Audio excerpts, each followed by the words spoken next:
First మాల వేస్తుంటారు చిన్నపిల్లలు, వాళ్ళకి ఏమన్నా స్పెషల్గా నియమాలు ఏమన్నా? యా, చిన్న పిల్లలు మాల వేసుకుంటారు కదా, వాళ్ళకి ఏమైనా స్పెషల్ నియమాలు ఉందంటే వెయ్యడం తప్పుని నేను చెప్పనండి, కానీ వేస్తే చాలా తప్పులు ఉన్నాయి. కొంచెం ఆలోచించండి. మరి చిన్న పిల్లలకి మాల వేసి వాళ్ళు ఆ మాల ఉత్సాహంతో స్కూల్ ఎగ్గొట్టి ఆ స్కూల్కి అన్యూనిఫామ్గా వెళ్ళి ఆ మేనేజ్మెంట్ మీ దగ్గర గొడవ పడి పిల్లలకి ఇప్పటి నుంచే మీరు నెగిటివ్ని క్రియేట్ చేస్తున్నారు. ఓహో, మనం స్కూల్ మేనేజ్మెంట్ని ఇప్పుడే మనం బెదిరించవచ్చని. ఇప్పుడు ఈ 48 రోజుల తర్వాత మళ్ళీ అదే స్కూల్కి ఆ పిల్లలు వెళ్ళాలి. అప్పుడు ఆ మేనేజ్మెంట్ వీళ్ళ మీద గడ్జ్ పెట్టుకోరా?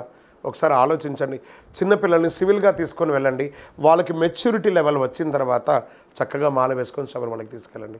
మరీ చిన్నపిల్లలండి, ఆ చలి తట్టుకోలేరు. తల్లి ప్రేమతో ఉన్న పిల్లలు, ఆడపిల్లలైతే జుట్టు వేసుకోలేరు. ఆ పిల్లలకి చూడండి, ఆ వయసు అంతా 10 ఏళ్ళ పిల్లలకి షూ అయినా అమ్మనే తొడుగుతుందండి, బట్టలైనా అమ్మ వేస్తుందండి. ఆలోచించండి, అవసరమని తప్పు అనట్లేదు, తప్పులు జరగకుండా చూసుకోండి అంటున్నాను. శరణమయ్యప్ప.